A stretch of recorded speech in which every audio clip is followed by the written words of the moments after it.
Olá, mais um vídeo do canal Conhecendo a Palavra. Vou trazer aqui Gênesis 1, a Bíblia arqueológica, né? O que eu vou trazer hoje na arqueológica, não na cronológica, que eu falei que ia fazer no Antigo Testamento arqueológico. Pra gente começar tudo do início, né? Pra todo mundo ficar focado numa coisa só, que fala nenhuma as notas de estudos, né? O Gênesis a gente já conhece, a narrativa da criação, né? Tem uma série de comentários aqui, mas eu não vou focar nesses comentários, até porque a não ser que eu veja algum que é interessante e eu comente, mas o que eu vou comentar aqui é mais o que eles colocaram nessa Bíblia de melhor, que é antigas narrativas da criação, vozes antigas, né?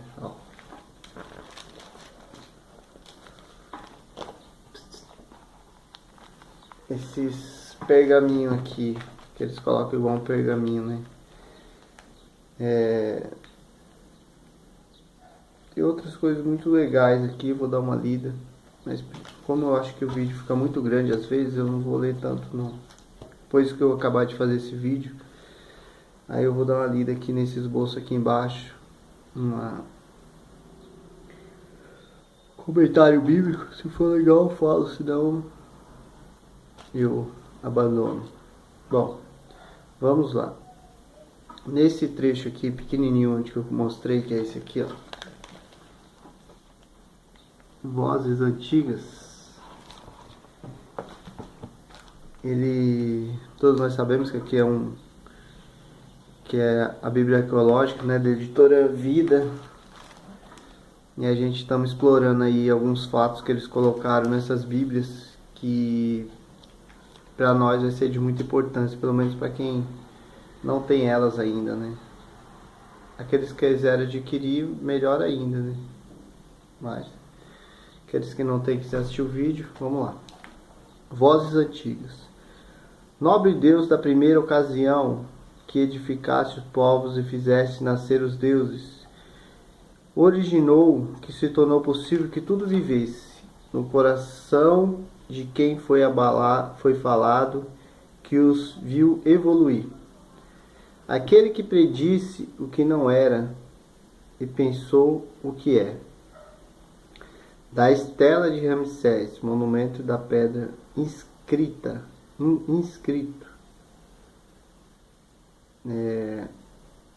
Agora eu vou, aqui é vozes antigas, né? Agora eu vou resumir o que mais ou menos está falando aqui, né? Que é os deuses antigos, que eles criam que existia um Deus maior do que eles, né? Segundo essa lenda aqui, a maioria dessas vozes antigas são lendas, né? Ou lendas ou comentários de pessoas que viveram na antiguidade. Vamos falar de Platão aqui, muito legal. Bom, vamos lá. Nós vamos ler aqui, ó, antigas narrativas da criação. Dá uma pausa aí e você dá uma olhada. Bom, vamos lá. Gênesis 1. Em contraste com as narrativas bíblicas da criação, as antigas histórias oriundas da Mesopotâmia, do Egito e da Sírio-Palestina fazem mais que tentar explicar como o mundo físico veio à existência. Os mitos da criação, é mito, né? Não sei se eu falei mito. Os mitos da criação, em geral, falavam da elevação de um Deus de algum altar à supremacia sobre todos os outros deuses, de modo a validar o prestígio daquela deidade, daquele altar ou da cidade no qual o altar estava localizado. Os mitos egípcios, por exemplo, tendiam a afirmar que uma colina primordial ou uma ilha da criação emergia de um oceano primevo e que um Deus criara todas as coisas a partir daquele local. Os altares egípcios portanto, reivindicava ser os locais daquela colina primordial e afirmava que o Deus daquele altar era o grande Deus Criador. Em Mênfis, o Deus era Ptah. Em Hermópolis era Tote. Em Heliópolis era Atum. Dizia-se que nesse local uma pedra sagrada marcava o ponto em que Atum, na forma de pássaro, Benum pousou e iniciou o processo criativo. Aqui vai falar narrativa, né? Como eles enxergavam Deus, como enxergava Deus aqui na criação, né? Que esses egípcios, essas outras nações aqui, eles não criam em Deus, né? Eles criam em outros deuses, mas eles sabiam que existia um Deus mais poderoso que outro Deus. Bom, vamos continuar lendo. Os temas mais comuns nos mitos da criação incluem a geração espontânea dos deuses, a reprodução sexual entre eles e a deificação da natureza, do sol e da lua. Os mitos da criação costumam destacar elementos geográficos e características únicas do altar associado com o mito. Um mito egípcio, por exemplo, pode dar atenção especial à criação do Nilo. Às vezes, os mitos da criação relatam batalhas entre os deuses e os monstros do primitivo caos aquático, por meio das quais uma ou mais deidades alcançaram a supremacia. Em outros relatos, a criação ocorreu depois que um deus derrotou um monstro primitivo e dividiu seu corpo em duas partes, que se tornou o céu e a terra, ou a terra e o mar, e assim por diante. O mito babilônico da criação, o Enuma Elish, mostra o deus Marduk derrotando Tiamat, a deusa mãe e o monstro do mar. Nessa terrível batalha, Marduk mata Tiamat e lhe corta o corpo ao meio como um peixe colocado para secar. E usa as duas partes para formar o domo celestial. Essa vitória pretende estabelecer a supremacia de Marduk sobre os outros deuses. Os mitos gregos da criação são similares. Depois do caos inicial, emergem as deidades primordiais: Gaia, a deusa terra, e Urano, o deus céu. Vários deuses monstros,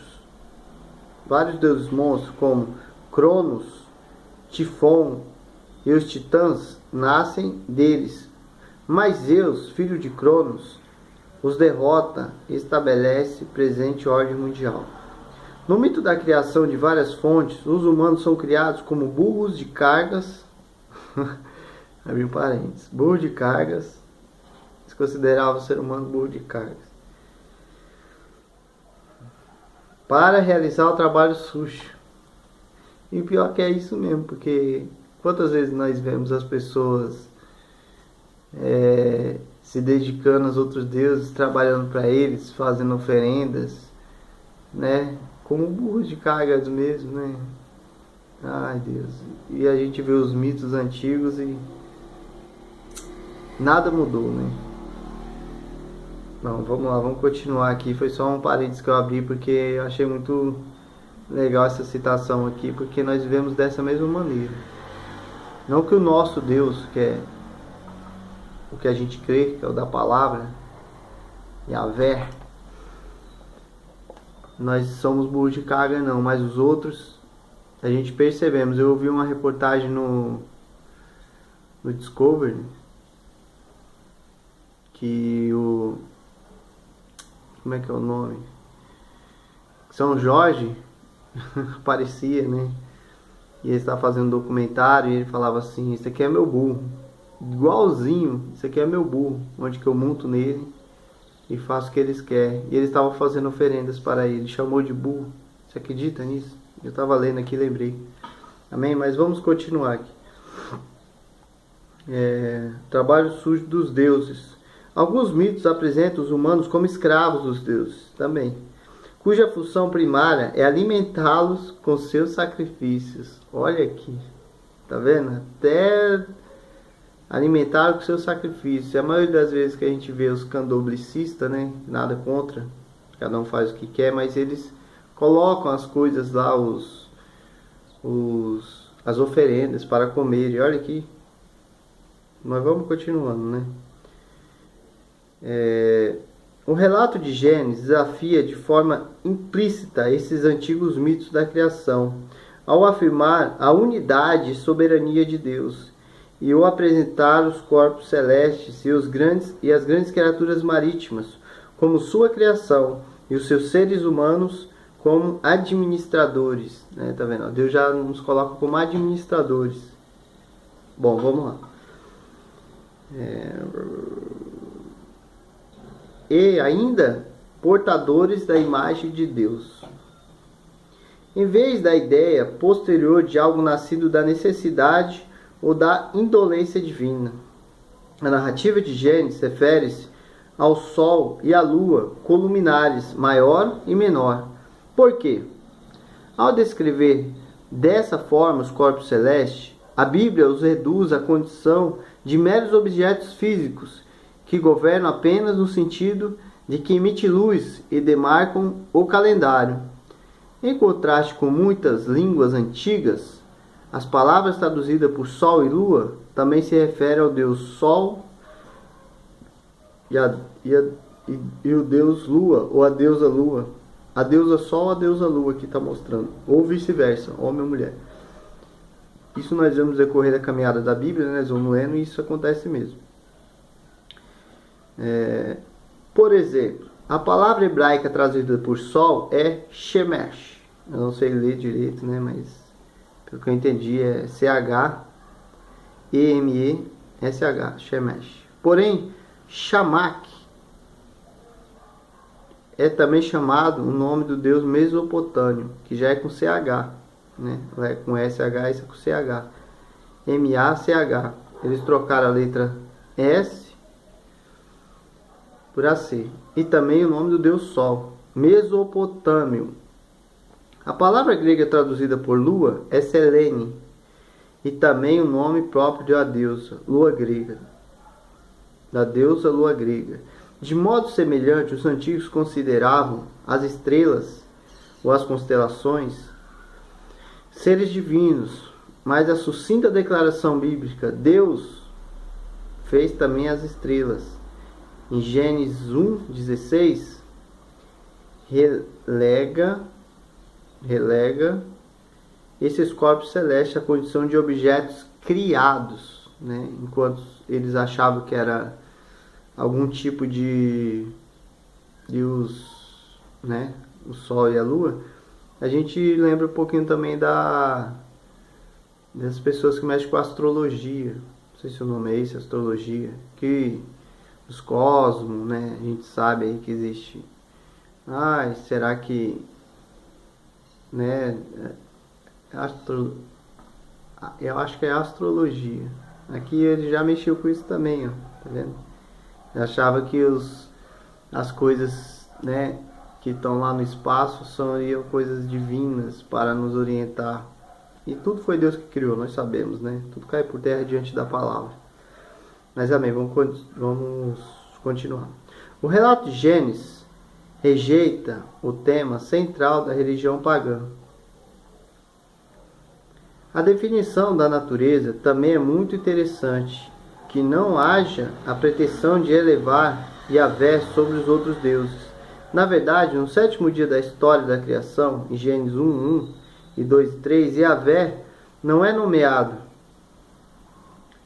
o Criador, é simplesmente apresentado como Deus, Elohim, um termo mais genérico, nem mesmo Gênesis 2 e 3 pretende que Yahvé tenha necessidade de estabelecer sua supremacia sobre as outras deidades, né? Os outros deuses.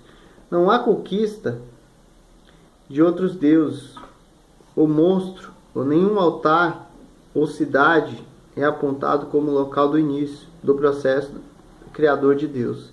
Nenhum objeto sagrado é mencionado. O Deus de Gênesis 1 é, de fato, o Deus universal. Vê também Cosmologia no Antigo Oriente Médio, Isaías 45. Pera, ele não jogou aqui para outro estudo, que é Isaías 45, que vai dar outra definição desses deuses aqui. Aí eu posso dar uma vista rápida lá. Vamos ver. Isaías 45. Vamos só ver para a gente concluir esse vídeo, né? Vamos ver se vocês vão fazer algum comentário desses deuses aqui. Isaías 55. 45. Bom, eu não vou fazer vídeos longos, que é cansativo, né?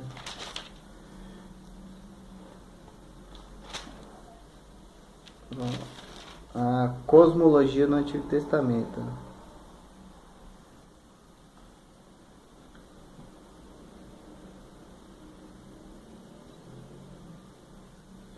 Aqui vai falar sobre que eles tentam provar a raça humana.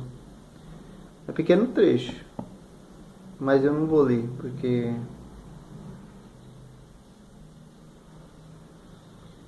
não, a gente não vai misturar, né? Eu quero fazer ir devagar, né? Só pra gente entender mais ou menos. Mas eu vou ler porque faz parte daquela continuação. Vamos ver.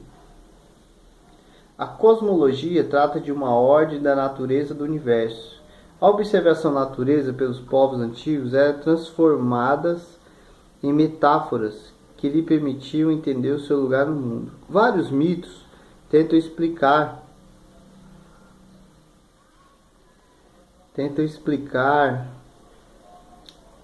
a origem e o propósito da raça humana. No mais proeminente mito da criação da Mesopotâmia, representado anualmente nas festas religiosas de Ano Novo, o universo ordenado emergiu de uma luta cósmica entre os deuses. Legal, foi bom ter continuado. O Enuma Elish representa vividamente as origens do universo como uma luta entre os caos e a ordem. Nesse mito, Marduk, o deus da tempestade, derrota Tiamat, dragoa do mar. Dragoa. A palavra dragoa aqui é nova para mim. E do corpo dela cria o universo. Também mata o companheiro dela, o deus Kingun. E do sangue de Kingun criou a humanidade. Nossa, é cada mito. Com o propósito de que ele servisse os deuses. O processo real da criação da humanidade tem uma versão melhor em outro mito da Mesopotâmia, Astri-Asis, segundo o qual Mami, a deusa do nascimento e parteira divina, mudou o barro umedecido pela saliva dos deuses e então comprimiu em pedaços a fim de parir os humanos do útero da terra. Também nesse mito, o papel da humanidade era servir os deuses, construindo templos para eles, trabalhando em suas terras e apresentando ofertas e rituais. Vou abrir um parênteses aqui que é muito legal essa parte, que é verdade. A gente vai decorrer da Bíblia, a gente vê muitas passagens bíblicas falando isso, que eles construíam coisas para os deuses, né? Até estátuas. Mas vamos continuando. Na teologia menfita de Mênfis, no Egito, o deus Ptah concebeu o universo na mente e o trouxe à existência pela sua palavra criativa. A criação da humanidade, entretanto, é atribuída ao deus oleiro Khnum, que moldou o ser humano do barro, o manuseando numa roda de oleiro e colocando o feto no útero da mãe. Os relevos do templo mortuário de Hatshepsut, nossa, nome muito estranho, mostram Khnum esculpindo seu feto e seu Ka, né, que é o espírito, na roda do oleiro. O Ka aqui, seu Ka, é seu espírito na roda do oleiro. E tirando mais ou menos igual, né? A gente sabe que o Senhor fez. Ele faz o barro, aqui ele tá dando mais ou menos uma imitação, mas aqui não é Deus, aqui é um mito, né? É os deuses que eles criam. Outro mito ainda explica as origens da humanidade como as lágrimas da alegria do Deus Sol, o Ra, ou Ré, né? Em egípcio. Remut significa lágrimas e remete à humanidade. Embora não haja uma expressão egípcia clara do propósito da humanidade, existe a afirmação de que, apesar dos seres humanos serem criados com oportunidades iguais para fazer o bem, eles escolhem desenvolver o mal em seu coração. A cosmologia bíblica trata de fenômenos naturais do ponto de vista de uma cosmovisão monoteísta. As águas primordiais não são difamadas e nem divinizadas. Deus comandou a criação pelo poder da sua palavra, moldando o cosmos de maneira ordenada e governando o mundo com sabedoria. Gênesis 1 e Provérbios 8, 22 e 31. Né? Depois se quiser ver aí, é Provérbios 22, 31. Acho que eu já li aqui, faz essa citação mesmo, que Deus criou tudo. Em Provérbios 8, 22 ao 31. O ser humano não é uma criatura servil, destinada a satisfazer necessidades de comida e adoração dos deuses. A humanidade foi criada à imagem de Deus, destinada à comunhão com Ele e a um propósito de bênção, né? Aí aqui vai nos jogar para Gênesis 1, 27 e 28, né? Vamos lá ver. É bom nós focar em todos os pontos, pelo menos fica... Deus criou o homem à sua imagem, e a imagem de Deus criou, homem e mulher os criou. Deus abençoe e diz: sejam férteis, multipliquem, enchem, subjuguem a terra, dominem sobre os peixes do mar, sobre as árvores, e tudo que se move, né? E tudo que se move, né? Deus dá uma ordem. Amém? Esse foi o vídeo de hoje. Até a próxima. Foi Gênesis 1, né? Nós lemos também a cosmologia do Antigo Oriente Médio. Essas notas de estudo, esses pergaminhos. Parece um pergaminho. Nós vemos dois, porque um deu liga no outro, né?